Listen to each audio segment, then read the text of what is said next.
Olá, irmãos, estamos neste nono encontro dos estudos para a nossa condição para sermos examinados, passados por concílio de igrejas, a fim de que em breve sejamos aprovados e organizados como a mais nova igreja batista em Duque de Caxias. Estamos estudando, só aqui recapitulando, a terceira etapa dessa série de estudos. Estudamos a história dos batistas, depois tivemos então a declaração dos princípios bíblicos e agora as doutrinas batistas. E estamos entrando já estamos nos aproximando do final desses estudos. Acredito, em nome de Jesus, assim desejamos que ao final dessa série de estudos já tenhamos a condição de voltarmos aos nossos encontros presenciais e teremos um outro conteúdo, uma outra dinâmica também, para nós aproveitarmos esse tempo e aprendermos realmente aquilo que é pertinente à vida de cada cristão, pertinente à própria igreja em sua organização, em sua ação. Então vamos partir agora para o nosso próximo estudo, que diz respeito a essa questão doutrinária. Hoje vamos estudar a evangelização e missões. O que podemos aprender dentro dessa temática da Convenção Batista Brasileira? Quais são os seus conceitos doutrinários sobre a ação de evangelização e missões? Quando nós estudamos os princípios, a gente bateu nessa tecla. E aqui a gente vai reforçar essa informação agora nesse olhar doutrinário.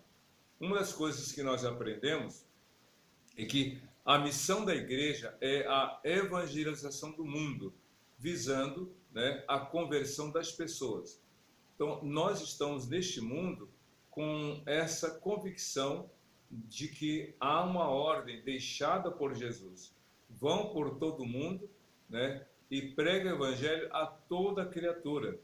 Então, sem distinção, sem qualquer tipo de reserva, sem qualquer ato de discriminação, nós temos que evangelizar todas as pessoas. O evangelho deve ser comunicado a todas as pessoas, sem nenhuma restrição. Não é por amizade, não é por afinidade, não é por gostos iguais, não é porque mora na mesma rua ou no mesmo bairro, ou é porque é da mesma etnia, da mesma raça, não. Nós temos que pregar o evangelho a todas as pessoas sem restrição. Mas não é pregar simplesmente como um ato de pegar as sementes bem selecionadas e jogar ou espalhá-las pelo campo e ir embora. Não. Se você ler Mateus capítulo 28, a gente vai citar isso depois, tem que pregar a todas as pessoas. Mas com que objetivo? Pregar o evangelho para que elas ouçam, entendam e se convertam. Esse é o objetivo, é levar pessoas a se tornarem novas criaturas em Cristo Jesus. Como o próprio Jesus falou em Lucas capítulo 5, falou para Pedro, seu irmão André, para Tiago e seu irmão João. Venham após mim, está lá em Marcos principalmente, venham após mim e eu farei de vocês pescadores de homens. O que significa isso? Quando você pesca um peixe, você tira o peixe do mundo natural dele, do mundo que ali ele sobrevive, porque ele tira o oxigênio da água pelas guerras, ele vive, ele se alimenta, ele se reproduz.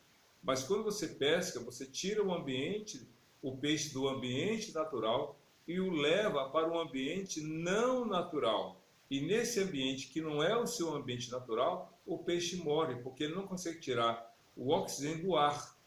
Então ele morre.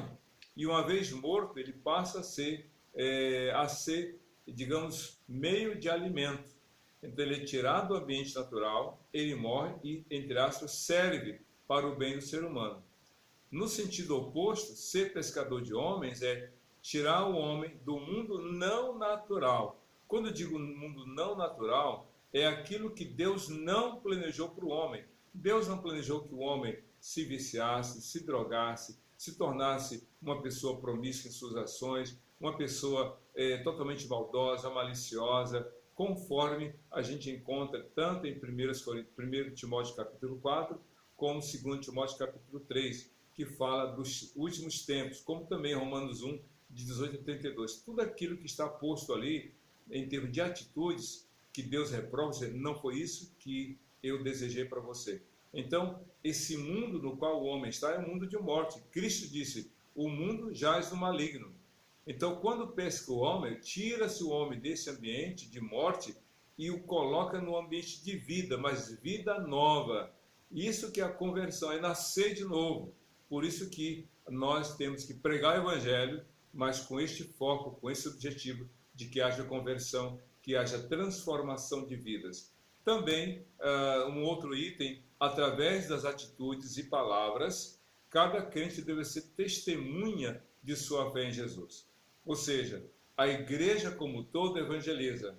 Mas como ela faz isso? É através de cada um.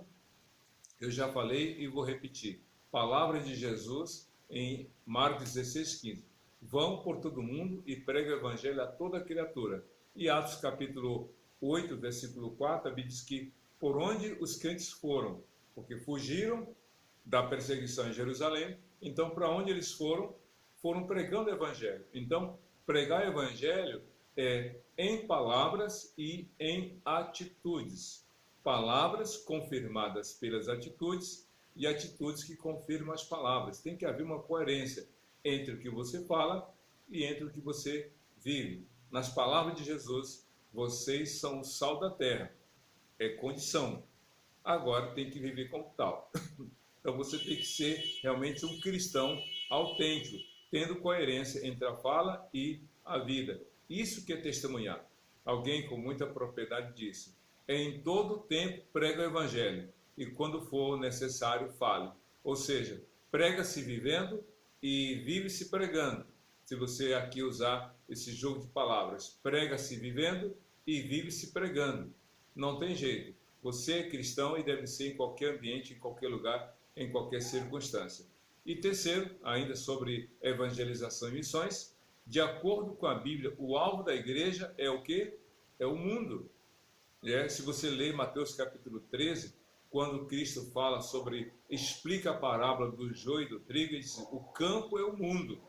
Então, o campo, ou seja, esse lugar de semeadura e também de colheita é o mundo. Nós pregamos o evangelho e também nós colhemos o que já foi pregado anteriormente por outras pessoas. Se você ler João capítulo 4, Cristo falou, eu os levei a trabalhar no campo que vocês não semearam. Quando o crente prega, ele está fazendo duas coisas. Ele está realmente plantando a palavra nos corações, mas também colhendo aquilo que já foi plantado antes. É por isso que muitas vezes você prega para alguém e alguém não está nem aí para você. Mas chega uma outra pessoa e fala um terço ou um fragmento que você falou antes, a pessoa, já ouvi isso antes, e aí ela é impactada. Isso que é maravilhoso. Ou você prega pouco e a pessoa se converteu, mas como? Eu falei pouco. É porque alguém já semeou no coração dessa pessoa. Então, o campo é o mundo. Não há um lugar que Jesus diga, não prega ali. Vão por todo mundo, disse lá Jesus em Marcos capítulo 16. Vão por todo mundo. E Mateus capítulo 28, versos 18 a 20, ele falou, vão e prega o evangelho a toda criatura, ensinando-os a guardar as coisas que eu vos tenho dado. E ele disse antes, batizando as nações, em nome do Pai, do Filho e do Espírito Santo. Quando ele fala batizar nações, não é batizar um país. Ninguém batiza um país. Vou batizar o Brasil agora. Não. Você batiza os brasileiros que se converteram na pregação. Foi isso que falou Atos capítulo 2. A Bíblia diz que as nações estavam ali representadas pelos judeus que foram participar da festa de Pentecostes. Aí ele cita, da Frígia, da Panfilha, de várias nações, vários países. Todos ouviram a pregação do Evangelho. E aí, Atos capítulo 2, verso 37, a Bíblia diz que foram batizados, de 37 até 42, foram batizados quase 3.000 almas, além daquelas que já existiam, 120 crentes. Então, a igreja se tornou um grupo com mais de quase 3.120 pessoas. É isso que a Bíblia fala. E Atos 1:8, a Bíblia é muito claro, nas palavras de Cristo, quanto ao alcance do Evangelho. E vocês receberão poder, ou melhor, e vocês serão minhas testemunhas, ou melhor, recebereis poder ao descer sobre vós o Espírito Santo, e então sereis minhas testemunhas, tanto em Jerusalém, quanto, ou seja, simultâneo, Jerusalém, Judéia, Samaria e até os confins da terra, sem restrição alguma. Avançando, vamos ver mais sobre educação religiosa. O que nós temos a aprender nesse conceito sobre educação religiosa? Vamos aprender um pouquinho mais. A educação religiosa implica na relação entre o crente e Jesus Cristo. Tudo aquilo que diz respeito à educação religiosa. O que a gente entende por educação religiosa? É aquilo que o crente tem que aprender para a sua vida de cristã, para a sua fé, para que ele amadureça na vida cristã. Logo, a educação religiosa tem a ver da relação do crente com Jesus. Assim como uma criança que nasce, porque ela é gerada no ventre da mãe, fruto da relação entre pai e mãe, a criança é gerada no ventre. Ela nasceu após 9 meses. Agora, se ela for desmembrada, se ela for desvinculada, se ela tiver uma relação interrompida entre ela e a sua mãe, entre ela e seu pai, ela vai aprender com quem? Infelizmente, a história registra de crianças que se perderam na selva. Não é que história de Tarzan, não ficção, mas há histórias reais de crianças que se perderam, por alguma razão foram tiradas da convivência familiar e foram criadas por macaco, por cachorro, por outros animais, e aprenderam o comportamento desses animais. Tem uma história muito lamentável de uma criança que foi criada por animais e que ela andava de 4 patas, ou como se fosse um animal de 4 patas, e não falava, e tinha um comportamento realmente semelhante àqueles animais com quem ela conviveu nas suas primeiras fases do desenvolvimento da primeira e segunda infâncias. Então é muito triste quando a criança é desmembrada, ou seja, no sentido que ela é desvinculada, ela é afastada da convivência com seus pais. Ela vai aprender com quem realmente ela é educada, assim como aconteceu com doações. Crianças brasileiras foram entregues para pessoas estrangeiras, e quando houve um reencontro com seus pais biológicos, após 10, 15, 20 anos, eu não sei quem é você, não fala a sua língua. Por quê? Porque não conviveu. Então, numa comparação, para o crente se desenvolver e crescer na sua fé, tem que estar se relacionando com Jesus. E quem faz essa relação, quem permite que haja essa relação saudável e abençoada? O Espírito Santo na vida do crente. O crente é conduzido, é instruído pelo Espírito Santo a aprender as coisas concernentes à fé em Cristo. O próprio Jesus, em João 16, disse: o Espírito Santo virá e os guiará a toda a verdade. Ele falará de mim, porque vai falar do que eu vou transmitir. E ele vai me glorificar. Que coisa maravilhosa. O crente não está sozinho.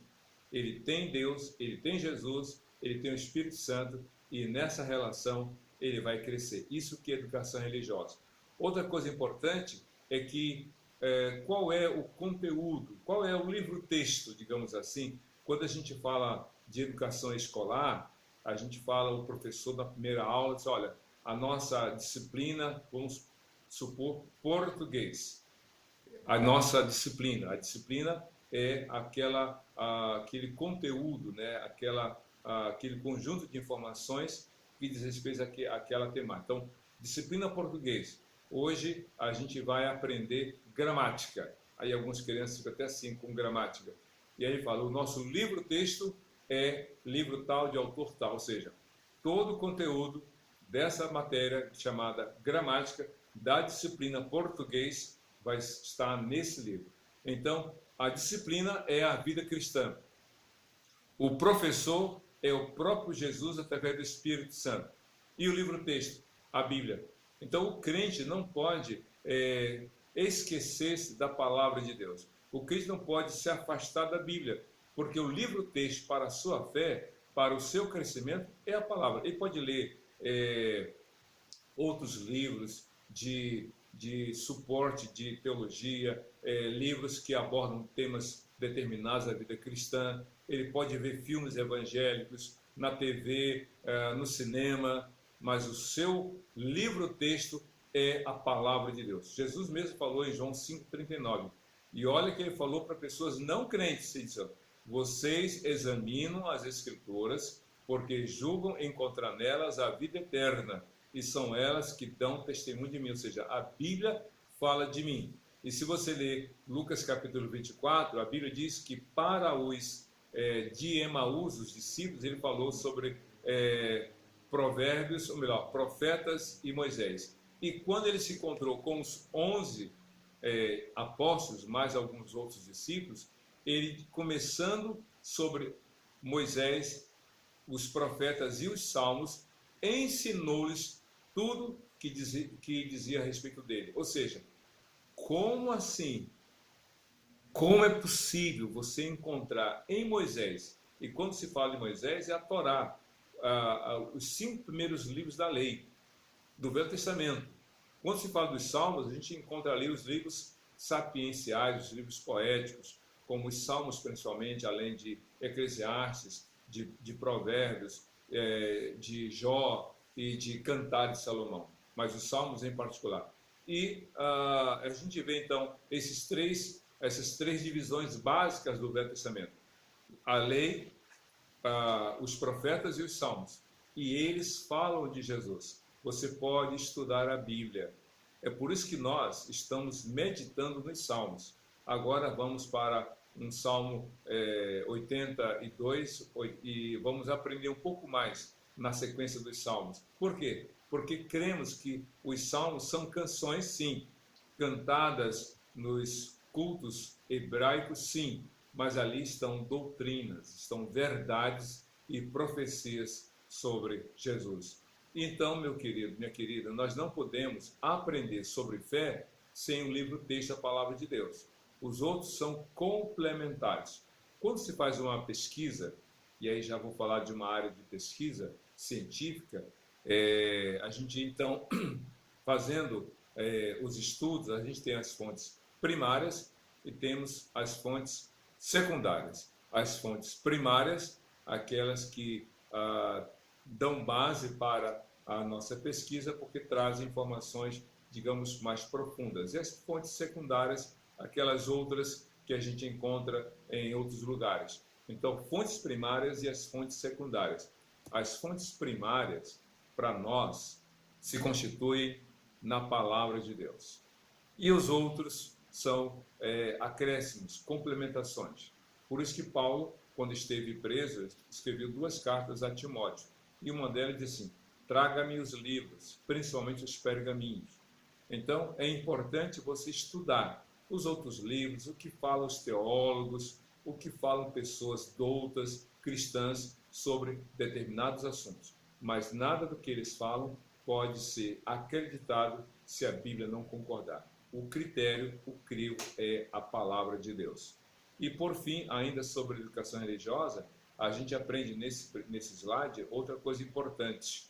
O programa de educação religiosa nas igrejas exige bom conteúdo e pessoas capazes de ensinar sobre fé e missão da igreja.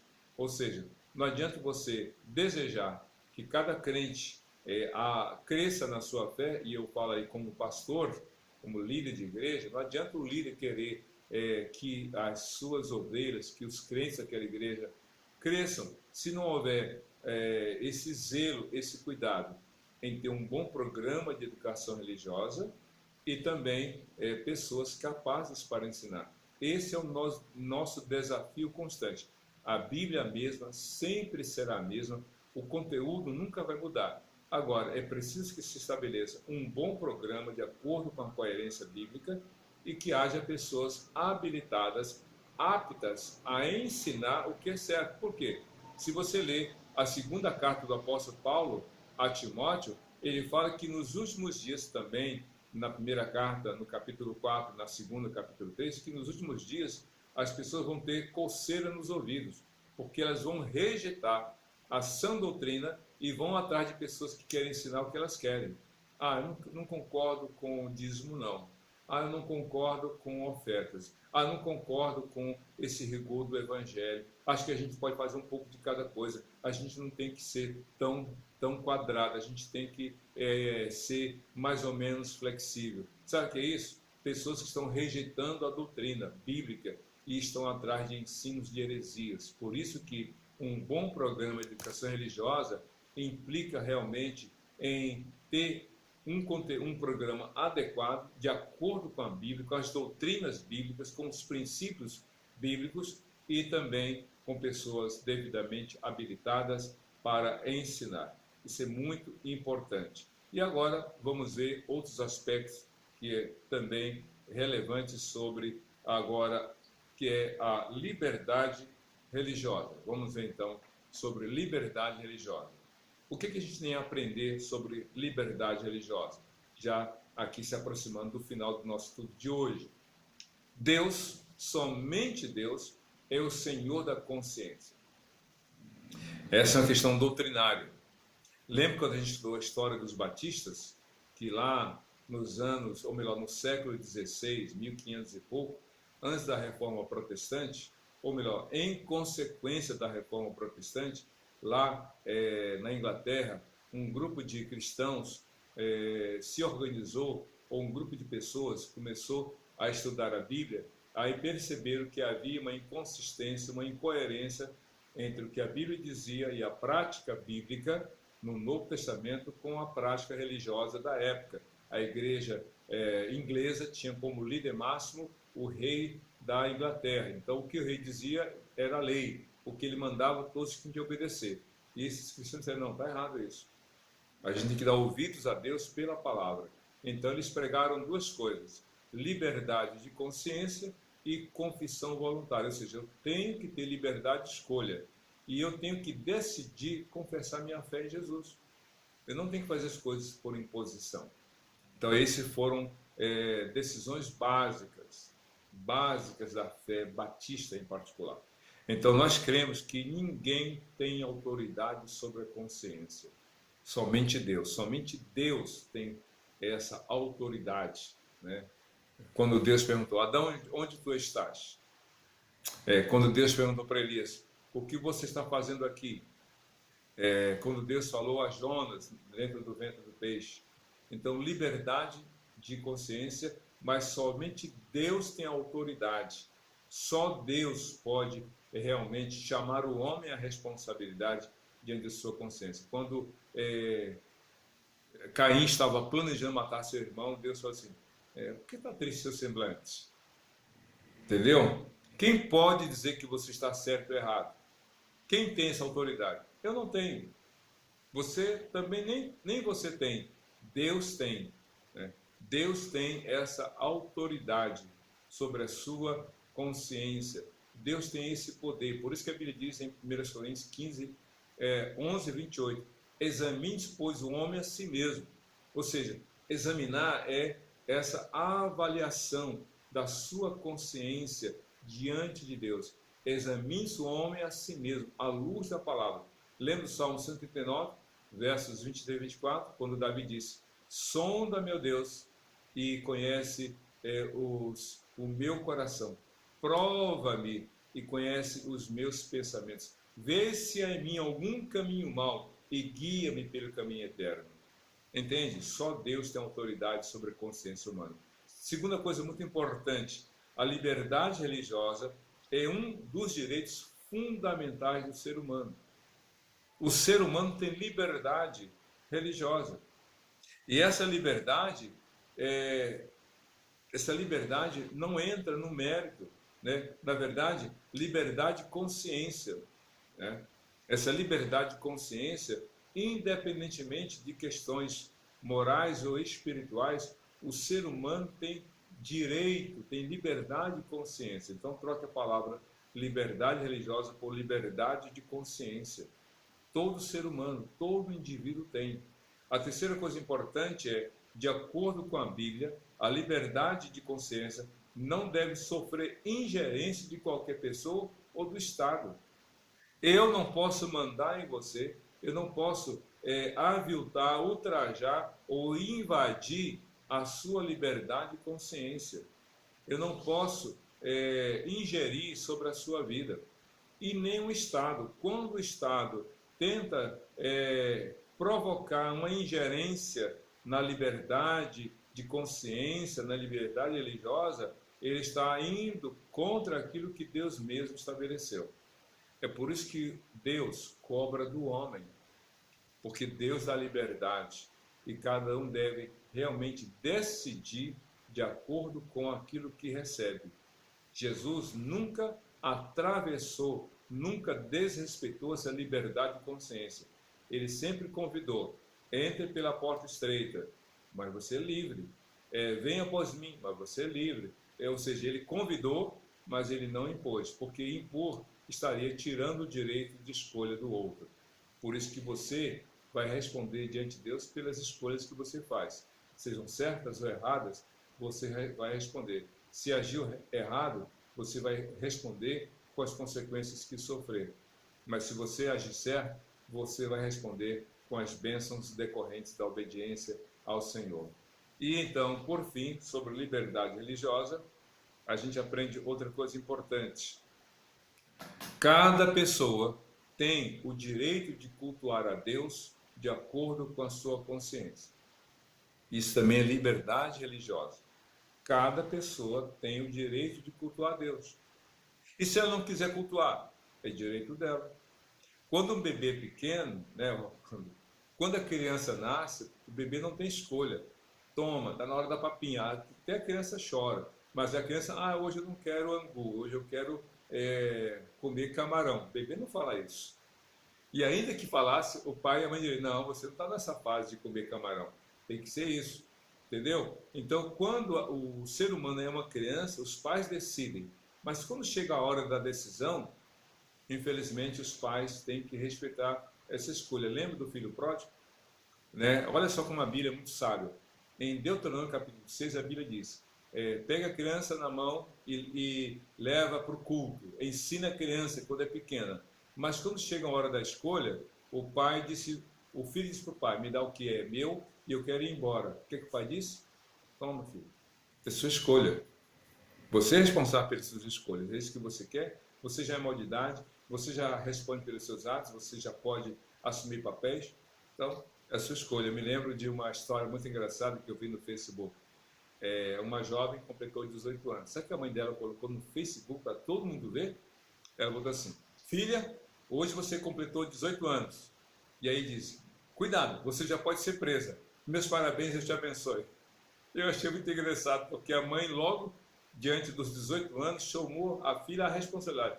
Você, a partir de hoje, responde pelos seus atos. Você já pode ser preso se fizer besteira. Em outras palavras, a mãe disse: mas que Deus te abençoe e não faça nada de errado.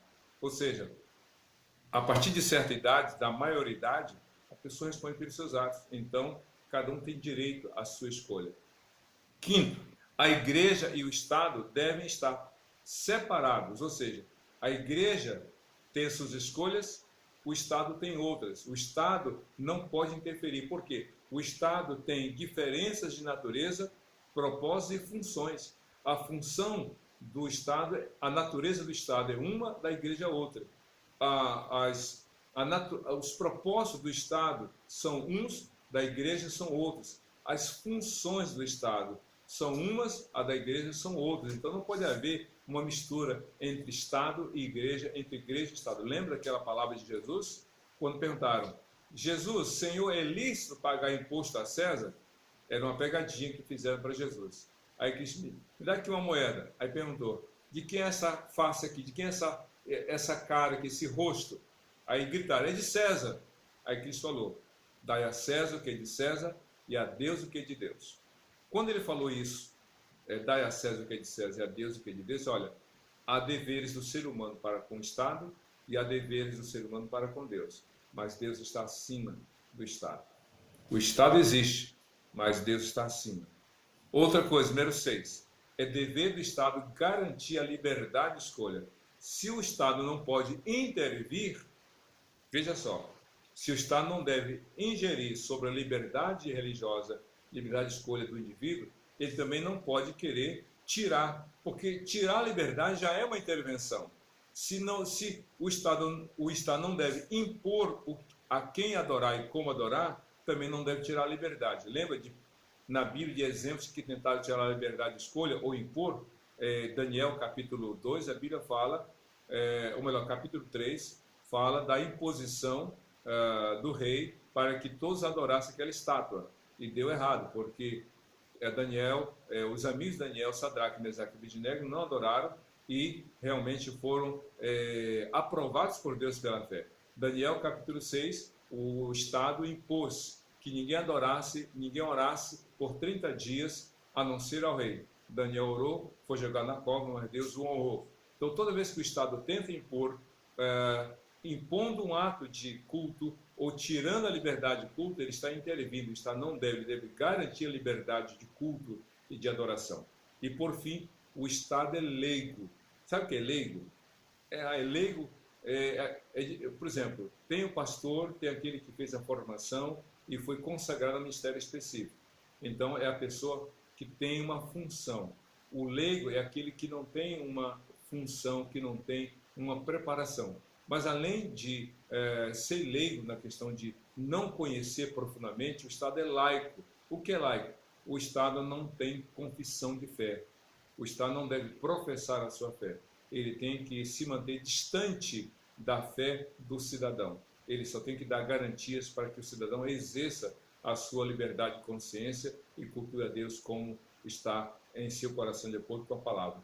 E a igreja deve ser livre para as suas práticas religiosas, desde que essas práticas não ataquem a Constituição do país. No nosso caso, a Constituição Federal de 1988, a nossa Constituição brasileira, diz algumas coisas. Então, nenhuma igreja, ou todas as igrejas no Brasil, são livres, desde que ela não faça alguma coisa que seja contrária ao que manda a Constituição. Tem que haver esse respeito. O Estado respeita a igreja e a igreja respeita o Estado via Constituição Federal. E assim a gente caminha para o crescimento da nossa fé. Vamos orar? Curva a sua cabeça, vamos orar ao nosso Deus. Muito obrigado, Deus, por esse estudo e que nós aprendamos mais e mais sobre a vida cristã, nos preparando para etapas importantes na nossa vida como crentes, na nossa vida como congregação e futura igreja de Jesus em Duque de Caxias. É isso que nós pedimos e já te agradecemos em nome de Jesus. Amém. Que Deus te abençoe e a sua família hoje e para sempre. Amém.